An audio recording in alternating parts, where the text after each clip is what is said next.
Welcome to Projects for All. This is my Delta table saw that if you've seen any of my videos, you've probably seen this saw. I've owned it for a few years. When I first got it, I assembled it obviously, and I did all the calibrations and adjustments that were in the manual, and I've never checked it since. So today, we're gonna see how this saw is holding up 3 years on it, and we're gonna do all the adjustments. I'll run through all of them, and we'll do that right now. So let's just briefly look at the stuff you're gonna need. Tape measure, should always have one for everything. We need a flathead and a Phillips. We got a 4 and a 5 millimeter Allen. I don't have the little keys, I always just use the sockets. The old Wixie gauge. If you don't own one of these, go buy one. Do yourself a favor, 25 bucks. This one has the level in it. I've actually never used it for that, so I don't know if you really need that, but it's like 5 bucks cheaper to get the simple one. We got a square that I know is square. A little ruler, that always helps. I have both throat plates out here because the way this throat plate adjusts, the adjustment is on the saw, not on the plate. So when you switch plates, you end up having to readjust, and we'll have a look at that real quick. This is the throat plate for my RIDGID R4560 saw, which is over here in the corner waiting to get disassembled and returned. This one has the adjustments on the throat plate. So every throat plate is already adjusted. So if you have a saw like this, it seems a little weird to me because I'm used to this, but this isn't bad because although it's more complex of a throat plate, you don't have to readjust when you switch out to a dado. On this saw, this one is pretty flat because this is the one I always use. So it's set up for this. You have 5 Phillips head screws set into these tabs that these throat plates sit on, and they literally just go up and down, and there's holes to adjust. So you drop your throat plate in.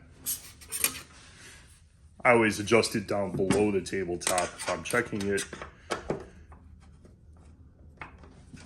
So lefty loosey. I guess I should move this back so you can see, and it just brings it up to level. There's only 5 screws on this, and it makes it pretty easy.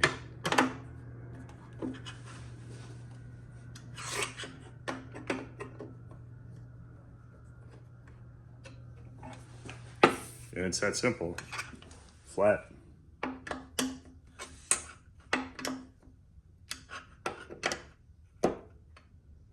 You want this to be as flat as you can get it, because if it's popped up above the tabletop, you know, it can affect the boards as you feed them through and change the angle a little bit and make less than perfect cuts. Also, if it's down below, you can get things snagged on the back side here on this lip. So it makes sense. And what did that take? Literally seconds. So the fence has 2 adjustments. The first is making sure that the fence face is completely parallel with the miter slot. What's really crazy is 3 years on, and like a laser, it is completely straight. You would think that the little plastic sliders that the fence rides on would have worn down enough to cause this to change a little bit over that amount of time, but if yours is out of alignment, the adjustment's really simple. There's a hex right here,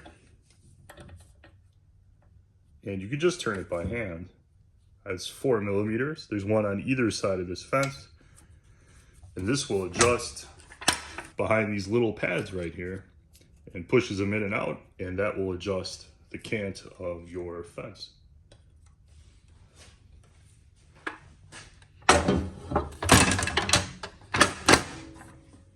Once these are adjusted, double check. It's one of the coolest things about this saw. Pull it crooked, slap the lever down, laser straight every single time. So next adjustment is perpendicular to the table. We'll check fence, and I'll show you the adjustment for that. And it's off. by a hair, just the tiniest little hair, it's off. But we'll adjust it. So we're trying to go down on this side and up on this side to pitch it a little bit that way. So what I'm gonna do is screw this one down half a turn and recheck. Lo and behold, that's all it took to get that perfect. So half a turn on this, I screwed it down, brought it that way, and good to go. Bottom side of our fence here, you can see where it rides. This is all this fence rides on. You got these pads here to adjust the parallel. Perpendicular adjustments are here. And then you have another little pad on the back of this cam here. And that's what tightens it down. But that's it. It's such a simple design. It makes it so simple to adjust.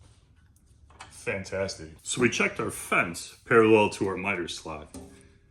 And we have to check our blade parallel to our miter slot too. That way we know the blade and the fence are parallel to each other, and this gives us a good reference point. The owner's manual for Delta stresses the importance of this, and it is very, very important because if it's off, while you're feeding a board through, you're squeezing a board towards the back of the blade, and that's how you get kickback, and that's how you get hurt. So you always want to make sure that this is straight. I like using this little ruler because it's easier to control than my tape measure. We are 4 7/16 in the front.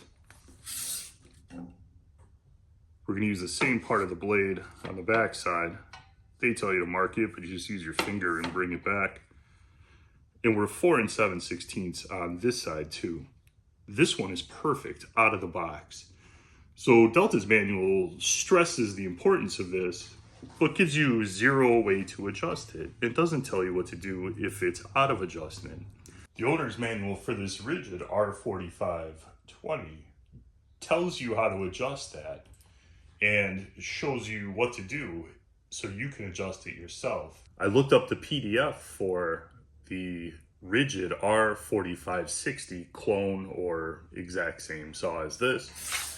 And they stress its importance also, but at least they tell you it's not user adjustable, and to call the number provided right there in the paragraph to talk to customer service to see what to do if yours is out.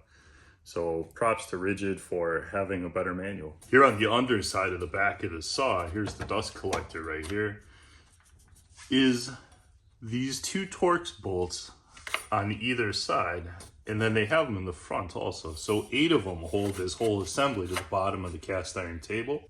They appear to be T35 Torx. I have a full set of Torx bits that include every bit you could want from T10 to 60, except 35. So I can't tell you for sure if that's what that is. This is obviously your riving knife. Periodically, this riving knife should be checked against this blade. Use a straight edge. Make sure you're not on the carbide tip, and check to make sure that they are in alignment. Check both sides. This one is perfect. It doesn't require any adjustment, and it's never been adjusted. So this is straight up years later, out of the box, adjusted, still good. It's dangerous if this is out of alignment, because as you're feeding a board through it, it's going to be pushing on the board that's already been cut on the back side, and this can cause kickback. It can cause all kinds of nonsense. So you want to make sure that your riving knife is straight. To adjust the riving knife, so we'll pull off our throat plate, and there's 2 adjustments for this riving knife. You have parallel with the blade, so parallel. You also have perpendicular to make sure that the riving knife is straight up and down and in line with the blade.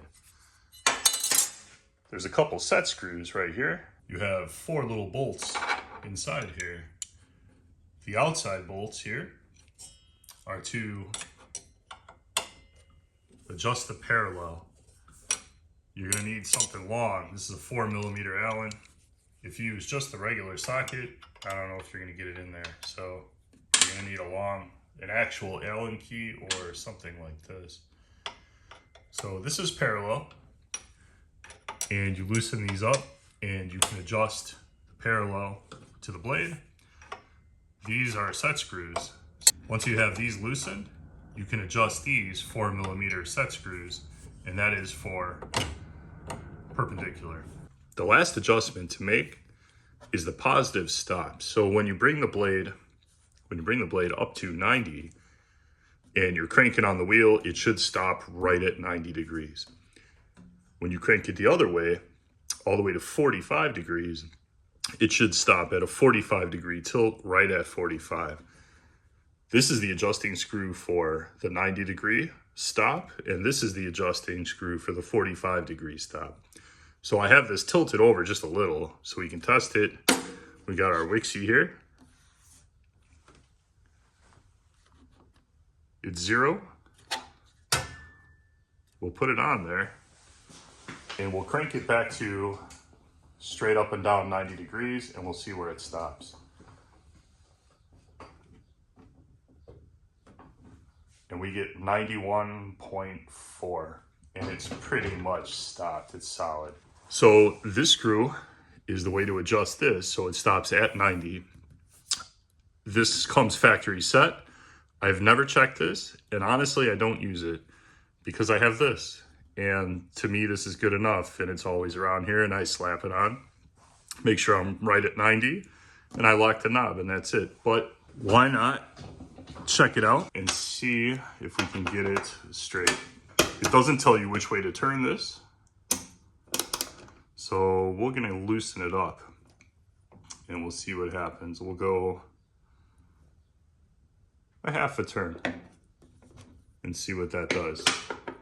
I want a half a turn counterclockwise. So I'll crank it back.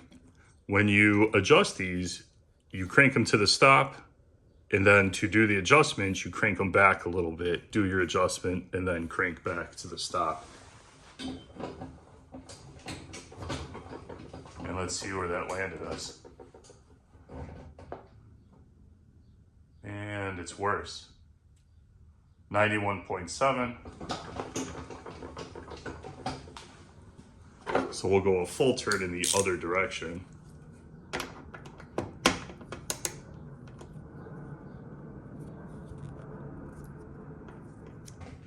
Stopped. 90.6.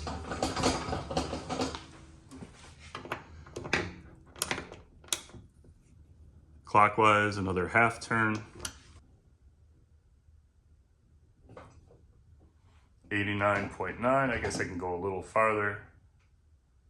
90.1. The problem with these stops is as you're turning this knob, it gets real stiff. And I never know, should I keep forcing it all the way to the end until it stops?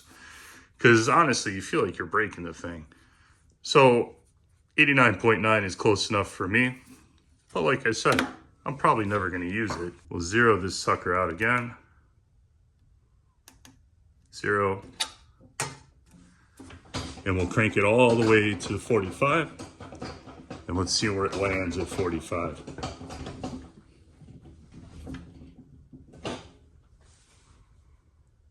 .1. Crank it off the stop.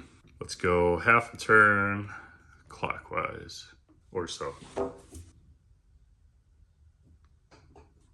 44.8. Quarter turn.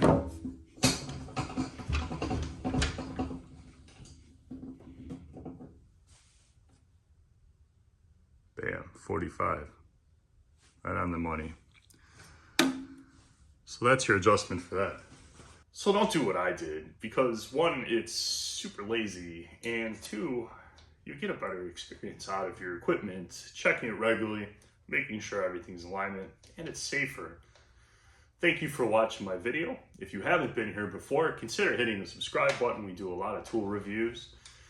We're gonna do some projects. We got a few things in the queue.